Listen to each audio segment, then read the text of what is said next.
नमस्कार प्रिय दर्शकों, हाजिर हूं मैं सूर्य राशि परिवर्तन प्रभाव को लेकर 13 अप्रैल 2024 शाम 4:45 पर भुवन भास्कर अपनी वर्तमान जल तत्वीय राशि मीन राशि को छोड़कर अग्नि तत्वीय राशि अपनी उच्च राशि मेष राशि में प्रवेश करने जा रहे हैं, जहां की वो 14 मई 2024 की शाम तक रहेंगे और इसके पश्चात वृषभ राशि में प्रवेश कर जाएंगे।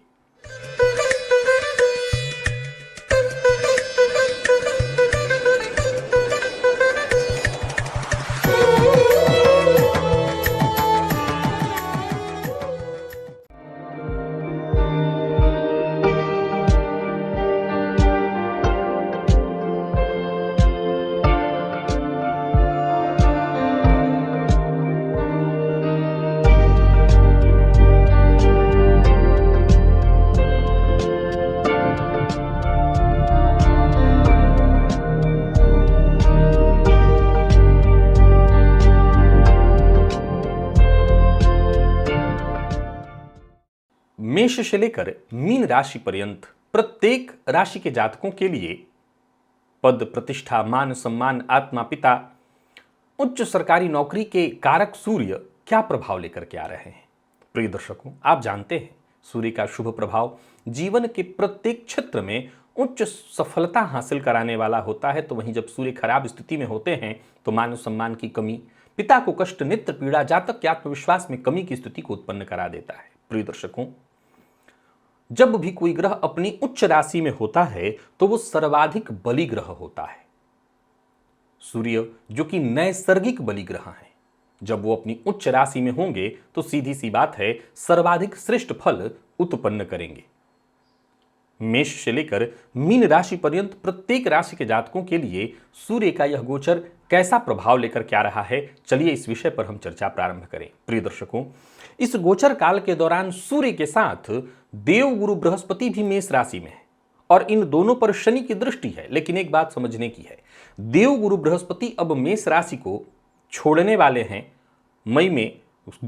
सूर्य से पहले यह राशि परिवर्तन करेंगे, परंतु सूर्य भी पीछे पीछे ही आ रहे हैं। फलतः गुरु के अस्त होने की आगे स्थिति बनेगी, जिसकी आगे चर्चा मैं आप सबके सम्मुख करूंगा।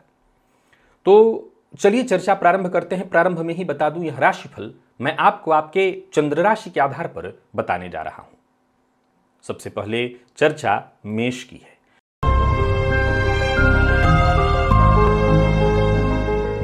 मेष के जातकों के लिए अब ज्यादा बताने की आवश्यकता नहीं है कि केंद्र त्रिकोण राजयोग का निर्माण कर रहे सूर्य बेहद भाग्यवर्धक हैं। यूं समझ लीजिए कि भाग्य जैसे आपके चरणचेरी के रूप में आ रही है। भाग्य की इतनी जबरदस्त स्थिति आपके जीवन काल में बनने वाली है, संभावनाएं इतनी जबरदस्त जागृत होने वाली हैं कि हर क्षेत्र में सफलता। बस समय का सदुपयोग करिए, आशावादी बनकर के बस समय का लाभ उठाइए। जो समय अब आपको प्राप्त हुआ है उसे व्यर्थ मत जाने दीजिए। सरकारी नौकरी में है तो समझ लीजिए यह गोचर आपको उच्च पद प्रतिष्ठा दिलाने वाला है। उच्चाधिकारियों से सहयोग, पिता का विशेष सहयोग मिलेगा। यह गोचर आपके लिए बहुत अनुकूल है। धन, यश, मान सम्मान में वृद्धि। हाँ, अहंकार से तो बचना ही होगा, क्योंकि सूर्य का आपकी राशि पर गोचर करना और वो भी उच्च राशि में अहंकार में वृद्धि कराने वाला माना गया है। तो इस पर आपको ध्यान रखना होगा। स्वास्थ्य का जरूर ख्याल रखिएगा, पेट जन्य रोग की संभावना न हो, और सबसे जरूरी बात, खान पान जितना हो सके नियंत्रित रखिएगा। बाकी इस गोचर काल के दौरान अगर आप विद्यार्थी हैं तो शिक्षा के क्षेत्र में यह गोचर अति उत्तम आपके लिए रहने वाला है। अगर आप नौकरी पेशा हैं तो यह गोचर अति उत्तम रहने वाला है। व्यापारियों के लिए यह गोचर भी बहुत उत्तम है। यानी कुल मिलाकर के हर तरफ से यह गोचर अत्यंत श्रेष्ठ और शुभ फल प्रदायक है। बाकी देखा जाए तो इस गोचर को और अच्छा बनाने के लिए आप बस इतना ही करिए, पिता का सम्मान करिए, भुवन भास्कर को अर्घ्य प्रदान करिए। सूर्योदय के बाद तक सोने की अगर आदत है तो इससे बचने का प्रयत्न करिए। याद रखिए, समय के साथ चलना शुरू कर दीजिए। उच्च राशि में गोचर कर रही सूर्य आपको इतना कुछ दे जाएंगे कि वो कह सकते हैं कि कल्पना से परे, छप्पर फाड़ कर। वृषभ के जातकों की यदि बात करें तो सूर्य का यह गोचर आपकी राशि से 12वें में होने जा रहा है। अब देखा जाए तो चतुर्थ पति बने सूर्य 12वें में गोचर करेंगे, भले वो उच्च राशि में है, यह गोचर बहुत शुभ नहीं कहा जाएगा। हाँ, विदेश गमन के लिए यदि प्रयत्नशील है, कोई सरकारी अड़चन आ रही थी, कोई बाधा आ रही थी जिसके चलते विदेश जाना आपका बाधित हो रहा था, तो वो कार्य तो आपका बनेगा, परंतु स्वास्थ्य का ख्याल रखना होगा। जिन लोगों को स्वास्थ्य में परेशानी है, अगर आपका कोलेस्ट्रॉल वगैरह बढ़ा हुआ है तो बहुत ध्यान रखिएगा। जिनको हार्ट प्रॉब्लम रही है, जिनकी वंशावली में रही है, वो ज़्यादा अपने स्वास्थ्य के प्रति सजग और सचेत रहें। माता के स्वास्थ्य को लेकर के सचेत रहें। गृह कलह की संभावना है, घर से दूर रहना पड़ सकता है। हालांकि अपने मन से जा रहे हैं जैसे विदेश इत्यादि तो कोई बात ही नहीं है। स्वास्थ्य का विशेष ख्याल रखिए, आप कहीं भी रहिएगा स्वास्थ्य का ख्याल तो रखना होगा। और हाँ, जो भी कार्य करिए ये जरूर ध्यान रखिएगा कि आपकी गलतियों का, समझ लीजिए कि जो भुगतान है वो अकेले आप नहीं, वरन पीछे पीछे आपके पूरे परिवार को करना पड़ेगा। अगर कोई भी ऐसा कार्य किया आपने, या आपने कोई गैर कानूनी काम किया, तो शर्मिंदगी पूरे परिवार को उठानी पड़ेगी। तो कोई ऐसा कार्य न करिए, अपने कार्य का निरीक्षक आप स्वयं बनिए। एक बेहतर इंसान बनकर के ही उच्च के इस सूर्य से आप लाभ प्राप्त कर सकते हैं, या उच्च के सूर्य से होने वाले दुष्प्रभाव से जो कि 12वें में उत्पन्न होने जा रहा है, आप बच सकते हैं। जो लोग सरकारी नौकरी करने वाले हैं उनको बहुत सजग रहना है। किसी ऐसी जगह पर ट्रांसफर हो सकती है जहां आप न जाना चाहते हो और वहां जाकर के आपका स्वास्थ्य बिगड़ जाए, तो सावधानी बरतिएगा, ध्यान रखिएगा। जहां भी रहिए सबसे मिलजुल करके रहने का प्रयत्न करिए, और सबसे जरूरी है अपने परिवार के टच में बने रहिए। माता पिता से बातचीत लगातार करते रहिए, ये आपके लिए सुरक्षा का कारण बनेगा। पिता का सम्मान करिए, आदित्य हृदय स्तोत्र का पाठ करिए, गायत्री मंत्र का जप करिए, भुवन भास्कर को अर्घ्य प्रदान करिए, सूर्योदय के बाद तक मत सोइए, इससे आपको जरूर लाभ होगा। मिथुन के जातकों के लिए तो यह गोचर जैसे किसी वरदान के जैसा है। छप्पर फाड़ करके जो धन लाभ की बात आप सुनते हैं वो आपके लिए लाभ भाव में, वो भी उच्च राशि में सूर्य का तृतीय पति बनकर के आना, ये बहुत बढ़िया है। सही मायने में देखें तो यह गोचर आपके लिए जबरदस्त होने वाला है। अर्थ लाभ, और जितना ज़्यादा से ज़्यादा आप सोच सकते हो उतना। व्यवसायी हैं तो व्यवसाय में वृद्धि, नौकरी कर रहे हैं तो नौकरी में पदोन्नति, राजनीति में है तो राजनीति में पद प्रतिष्ठा मान सम्मान, सबका साथ सबका सहयोग, बॉस भी आपका सम्मान करे, ऐसा समय। व्यवसायियों के लिए तो यह कहना नहीं, बहुत बढ़िया है। यह गोचर आपके लिए बेहद अनुकूल सिद्ध होने जा रहा है। दाम्पत्य जीवन सुखद, अविवाहित है तो विवाह का प्रस्ताव। हाँ, प्रेम संबंध में थोड़ा तनाव हो सकता है, क्योंकि याद रखिएगा सूर्य के अंदर जो तेज है, जो गर्मी है, वो जिस भाव पर दृष्टि डालते हैं उस भाव में गर्मी उत्पन्न कर देते हैं, जलन उत्पन्न कर देते हैं। सूर्य वृद्ध ग्रह हैं तो ये भी विच्छेद की स्थिति उत्पन्न करते हैं। फलतः प्रेम संबंध में परेशानी।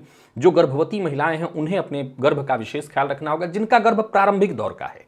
चूंकि सूर्य जब पंचम में होते हैं तब अलग, और एकादश में होते हैं तब अलग प्रभाव करते हैं। तो जो प्रारंभिक दौर के गर्भ की अवस्था में उन्हें विशेष सावधानी बरतनी है। जिनका गर्भ आगे जा चुका है उनको बहुत चिंता करने की आवश्यकता नहीं है। सूर्य पेट में जलन की स्थिति उत्पन्न करते हैं, सो खान पान बहुत नियंत्रित रखिएगा। कोई भी ऐसा खाना मत खाइए जिससे बहुत अधिक पित्त उत्पन्न होता हो। बाकी भुवन भास्कर को अर्घ्य प्रदान करिए। विद्यार्थियों के लिए गोचर बहुत बढ़िया है। पिता का सम्मान करिए। कोई परीक्षा है, कोई प्रतियोगी परीक्षा है तो सफलता आपको मिलेगी। आदित्य हृदय स्तोत्र का पाठ करिए। सूर्योदय के बाद तक मत सोइए, अति उत्तम है यह गोचर।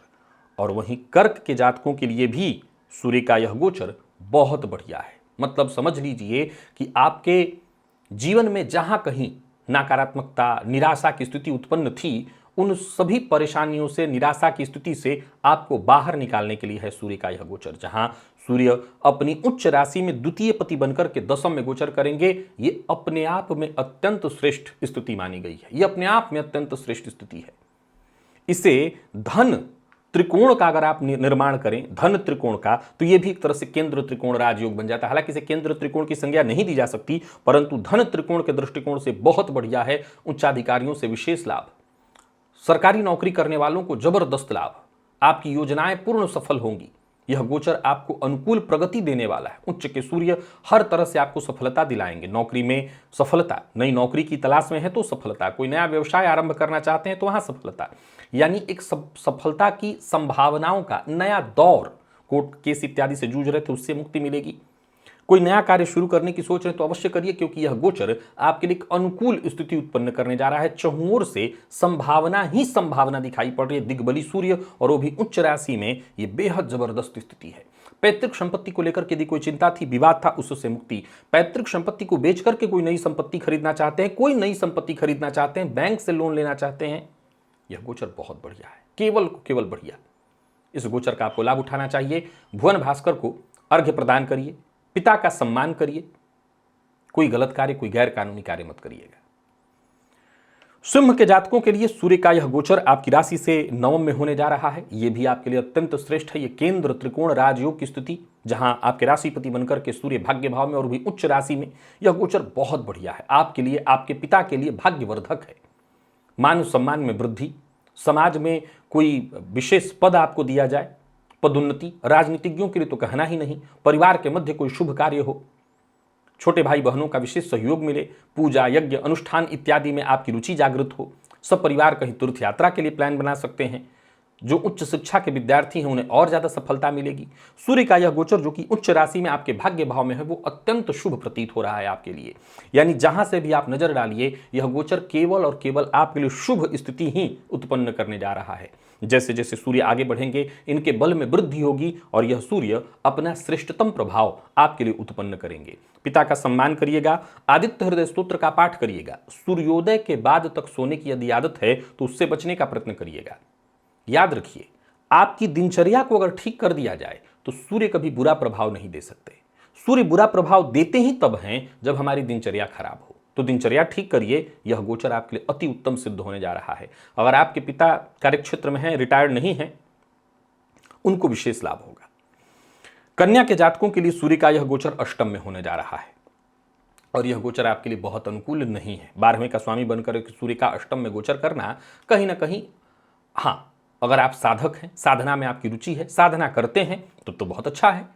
साधना के दृष्टिकोण से यह गोचर बहुत अच्छा है, परंतु आकस्मिक घटनाएं, कुछ प्रतिकूल परिस्थितियां, कुछ ऐसे कार्य जो कि आप करके उससे लाभ उत्पन्न पाना चाहते थे, वहां पर आपको प्रतिकूल परिणाम मिलेगा। आपको बहुत सजग रहना होगा, अपने जीवन शैली में सुधार करना होगा, अपने वाणी में सुधार करना होगा, अपने वाणी के साथ साथ अहंकार पर नियंत्रण करना होगा, आचरण अपना शुद्ध रखना होगा। याद रखिए, अगर किसी भी तरह के प्रतिकूल परिस्थिति से बचना चाहते हैं तो सबसे पहले वाणी पर नियंत्रण करिए। छोटा हो या बड़ा, किसी के लिए अभद्र भाषा का प्रयोग नहीं करना है, यह मूल मंत्र आपको याद रखना है। किसी के लिए अपमान सूचक, अपमानजन्य शब्द नहीं बोलना है। माता पिता का विशेष सम्मान करना है, उनके स्वास्थ्य का विशेष ख्याल रखना है। वाहन इत्यादि चलाते हैं तो सावधानी बरतनी आपके लिए बेहद आवश्यक है। वहीं विद्यार्थियों को और ज्यादा मेहनत करने की आवश्यकता है। नौकरी पेशा व्यापारी वर्ग, आपको लगातार प्रयत्न करना होगा। संघर्ष की स्थिति उत्पन्न होगी, इसमें कहीं कोई दो मत नहीं है। संघर्ष लगातार होता रहेगा, परंतु उससे बचाव का रास्ता मैं आपको बता देता हूं। भुवन भास्कर को अर्घ्य प्रदान करिए, गायत्री मंत्र का जप करिए और वाणी पर नियंत्रण रखिए। मद्यपान मांसाहार से बिल्कुल दूरी बना करके रखिए। झूठ बोलना तो आपके लिए वैसा है जैसे जहर पी लेना। जी हां, झूठ आप बोलेंगे और आपकी छवि धूमिल हो जाएगी, आप मुसीबत में पड़ जाएंगे। तो आपको झूठ बोलने से बचना है। बाकी आप सावधान रहें तो यह गोचर ठीक निकलेगा। तुला के जातकों के लिए भी इस गोचर को बहुत अनुकूल तो नहीं कहा जाएगा, लेकिन कुछ मामलों में ठीक है। उच्च के सूर्य हालांकि सप्तम में जब गोचर करते हैं तो नीच के समान ही फल देते प्रतीत होते हैं, परंतु अब देखा जाए तो लाभपति बनकर के सप्तम में गोचर करेंगे तो आपके जीवन साथी को ये लाभ तो जरूर उत्पन्न कराएंगे। लेकिन अब यहां भी दो बातें होंगी। जीवन साथी के स्वभाव में एक अहंकार का आप पुट देखेंगे, एक। नंबर 2, जीवन साथी से किसी न किसी बात को लेकर के अनबन मतभेद की स्थिति उत्पन्न होगी। नंबर 3, गृह कलह की स्थिति थोड़ा बढ़ जाएगा। हालांकि फायदा यह है कि जीवन साथी यदि आपका वर्किंग है तो उनको निसंदेह पद लाभ, मान सम्मान में वृद्धि होने वाली है। तो सबसे पहले तो आपको यह ध्यान रख लेना है। अब यही बात पार्टनरशिप में भी है। पार्टनरशिप में यदि कार्य कर रहे हैं तो फायदा तो होगा, आपका व्यापार अच्छा चलेगा क्योंकि लाभेश बनकर के सूर्य सप्तम में गोचर कर रहे हैं, पर पार्टनर के साथ विचार नहीं मिल पाएंगे, वैमनस्य उत्पन्न होगा। जरा जरा सी बात पर आप भड़क जाएंगे, जरा जरा सी बात पर आपका पार्टनर भड़क जाएगा, तो यह संबंध परेशानी खड़ा करेगा। अब इससे आपको बचना है। अपने व्यापार को भी चलाना है, अपने आप को भी चलाना है, अपनी वाणी पर भी नियंत्रण रखना है। ऐसा भी नहीं होने देना कि कल को आपके ऊपर ही दोषारोपण हो जाए, आपको ही अहंकारी सिद्ध कर दिया जाए। तो इन मामलों में आपको सावधानी बरतनी है। आदित्य हृदय स्तोत्र का पाठ करिए, गायत्री मंत्र का जप करिए, पिता का सम्मान करिए, मद्यपान मांसाहार से दूरी बना करके रखिए और झूठ बोलने से बचिए।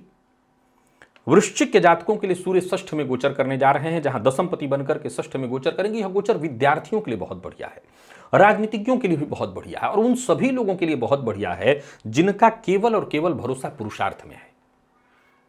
वो सभी लोग जो संघर्ष को अपना मित्र मानते हैं, उनके लिए यह गोचर बहुत बढ़िया है।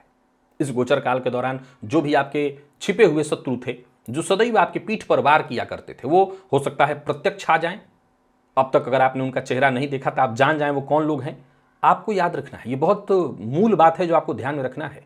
अपने शत्रुओं से लड़ना और भिड़ना नहीं है, अपने शत्रुओं को माफ कर देना है। क्यों? क्योंकि ऐसा करते ही उच्च के सूर्य, जो कि प्रबल शत्रुहंता योग का निर्माण कर रहे हैं, आपके शत्रुओं पर वज्रपात की स्थिति उत्पन्न करेंगे।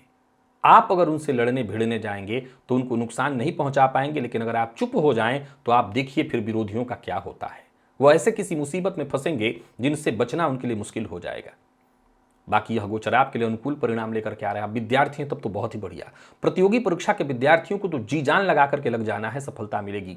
वाणी पर नियंत्रण रखना है, स्वास्थ्य का ख्याल जरा सा रखिएगा। पित्तजन्य रोग की संभावना, बुखार, दर्द, जोड़ों में दर्द से परेशानी होती है, चोट चपेट की घटना घटित हो सकती है। खान पान पर नियंत्रण, समय पर सोना, समय पर जगना, यानी आदत में सुधार करना, यह बेहद आवश्यक है। धन उधार लेना देना बिल्कुल ठीक नहीं। किसी भी तरह के कागजी सरकारी जो कागजात पर साइन करना, उसको अच्छी तरह से उसका अध्ययन करना होगा, समझ लेना होगा, तभी आपको साइन करना है। इन सब चीजों के मामले में ध्यान रखना होगा। सोच समझ करके आगे बढ़िए, फिर यह गोचर तो अति उत्तम है ही आपके लिए। भुवन भास्कर को अर्घ्य प्रदान करिए, पिता का सम्मान करिए, आदित्य हृदय स्तोत्र का पाठ करिए, यह गोचर अच्छा होगा। और धनु के लिए वैसे तो यह गोचर अत्यंत शुभ है, यह गोचर अत्यंत शुभ है। नवम पति बने सूर्य उच्च राशि में पंचम में गोचर करेंगे, विद्यार्थियों के लिए जबरदस्त। हर तरह के शिक्षा के लिए यह अनुकूल समय होगा। जो लोग किसी तरह के मंत्र इत्यादि की सिद्धि में लगे हुए हैं, यह गोचर उनके लिए बहुत बढ़िया है। जो अपने लिए आध्यात्मिक गुरु की तलाश में हैं, उन्हें गुरु की प्राप्ति होगी। यह गोचर आपको एक नया मार्ग प्रदान करने वाला है। यह गोचर बहुत अनुकूल है। हां, आप जानते हैं कि पंचम के सूर्य जब उच्च राशि में गोचर करेंगे तो ये गर्भवती महिलाओं को नुकसान पहुंचाएंगे। आप बहुत सचेत रहिएगा, बहुत सावधान रहिएगा, डॉक्टरों की देखरेख में रहिएगा, नहीं किसी मुसीबत में पड़ सकती हैं आप। तो सावधानी अपने लिए विशेष बरतिए। बाकी बात सभी और धनुराशि के जातकों की करें, नौकरी पेशा, व्यापारी वर्ग, राजनीतिज्ञ, सबके लिए बहुत बढ़िया है, बहुत ही बढ़िया है। यह गोचर आपके लिए अति अनुकूल है। आर्थिक दृष्टिकोण से यह गोचर बहुत अनुकूल है। कोई नया आरंभ करने की कार्य सोच रहे हैं तो कर सकते हैं, लाभदायक सिद्धि का समय है ये। संतान को लेकर के कोई चिंता थी तो वो चिंता दूर होगी। संतान की ओर से कोई खुशखबरी आपको मिलेगी, या यूं समझ लीजिए कि संतान के कार्यों से आपका सीना गर्व से चौड़ा होगा। दाम्पत्य जीवन में भी कहीं कोई समस्या परेशानी आ रही थी वो दूर होगी। हां, सूर्य के अंदर तेज है, अग्नि है, सो अगर प्रेम संबंध नया है तो वहां पर विवाद की संभावना रहेगी। प्रेमी से किसी न किसी बात को लेकर के अनबन हो सकती है। आपको इस मामले में सावधानी तो बरतनी ही होगी। बाकी यह गोचर कहीं से भी गलत खराब नहीं है, अच्छा ही है। खान पान पर नियंत्रण, बहुत अधिक तला भुना चीज न खाइए, पेट का ख्याल रखिए, आदित्य हृदय स्तोत्र का पाठ करिए, भुवन भास्कर को अर्घ्य प्रदान करिए, यह गोचर उत्तम होगा आपके लिए। मकर के जातकों के लिए चौथे का सूर्य का यह गोचर इससे बहुत उत्तम नहीं कहा जा सकेगा। ये कार्य क्षेत्र में परेशानियां, गृह कलह, माता के स्वास्थ्य में परेशानी, घर से दूर रखने को बाध्य करेगा। विद्यार्थियों के लिए भी यह गोचर मैं अच्छा नहीं कहूंगा। गृह कलह की स्थिति के चलते पिता के साथ संबंध बहुत अच्छा नहीं रह पाएगा, और यात्रा भी आपके लिए बहुत सुखद नहीं है। आर्थिक दृष्टिकोण से भी इस गोचर को मैं बहुत अनुकूल नहीं कहूंगा। कोई अचल संपत्ति बेचने के लिए यदि आप प्रयत्नशील हैं तो समझ लीजिए बात बन तो जाएगी, परंतु जिस रिजल्ट के तैयारी में थे कि वो रिजल्ट आपको मिले, जो आपको लाभ मिलना चाहिए था, वो मिलता नहीं दिखाई पड़ रहा है। व्ययाधिक्य, जिन लोगों को हार्ट की प्रॉब्लम है वो बहुत ध्यान रखें, जिनको लीवर की शिकायत है वो बहुत ध्यान रखें। सावधानी के साथ वाहन इत्यादि चलाएं, और याद रखिएगा कि इस गोचर काल के दौरान कोई ना कोई परेशानी लगातार आएगी। माता पिता अगर वृद्ध हैं तो उनके स्वास्थ्य का भी ख्याल रखना है, और आपके अपने स्वास्थ्य का भी बहुत ख्याल रखना है। यह गोचर उत्तम नहीं है। इससे बचने के लिए भुवन भास्कर को अर्घ्य दीजिए, पिता का सम्मान करिए, कोई गलत कार्य मत करिए। कोई गलत कार्य करने से पहले माता पिता जो आपके शुभ चिंतक हैं उनसे राय मशवरा करिए। ऐसे मित्र आपके जो किसी भी तरह से गैरकानूनी कार्य का हिस्सा होते हैं, उनसे पूरी तरह से दूरी बना करके रखिए, ताकि यह गोचर शांति से आपका निकल जाए। कुंभ के जातकों के लिए यह गोचर अति उत्तम है। सप्तमपति बने सूर्य तृतीय भाव में गोचर करेंगे, उच्च राशि में, बहुत बढ़िया है, बहुत बढ़िया।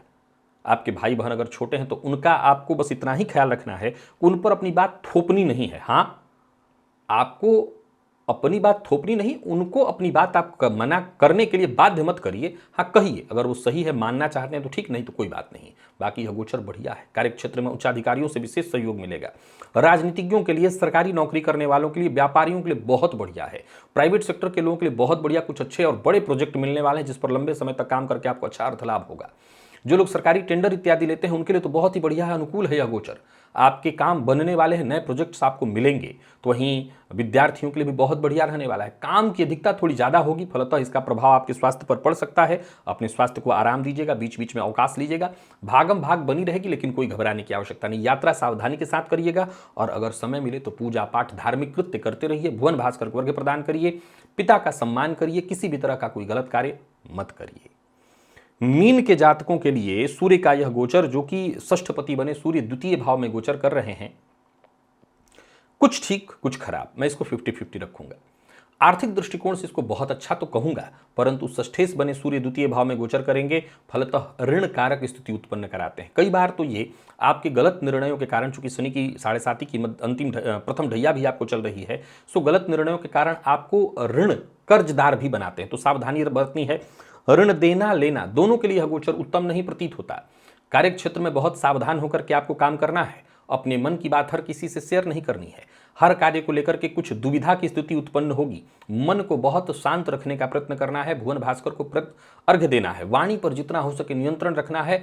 आपकी वाणी में ओज भी होगा और आपकी वाणी में अहंकार का पुट भी दिखाई पड़ेगा, जो यश मान सम्मान की जगह आपको मुसीबत में भी डाल सकता है। आंखों का विशेष ख्याल रखिएगा। जो लोग ब्लड प्रेशर के रोगी हैं वो भी अपने स्वास्थ्य का ख्याल रखें।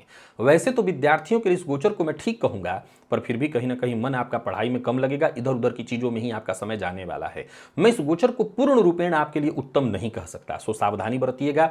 खान पान जितना हो सके नियंत्रित, मद्यपान मांसाहार से जितना हो सके दूरी। भुवन भास्कर को अर्घ्य प्रदान करिए, पिता का सम्मान करिए, मद्यपान मांसाहार से दूरी बना करके रखिए, झूठ मत बोलिए, समय पर उठना समझ लीजिए कि सूर्य को ठीक करता है। तो ये छोटी छोटी बातों को अगर आप मान लें तो इस गोचर से आपको लाभ भले ज्यादा न मिले, कोई बड़ा नुकसान नहीं होगा। तो इन चीजों का ख्याल रखिए और मुझे इजाजत दीजिए। आज चर्चा हुई सूर्य राशि परिवर्तन की। मेष से लेकर के मीन राशि पर्यंत प्रत्येक राशि के जातकों के लिए हमने इस गोचर को जाना। पुनः मुलाकात होगी, तब तक के लिए नमस्कार।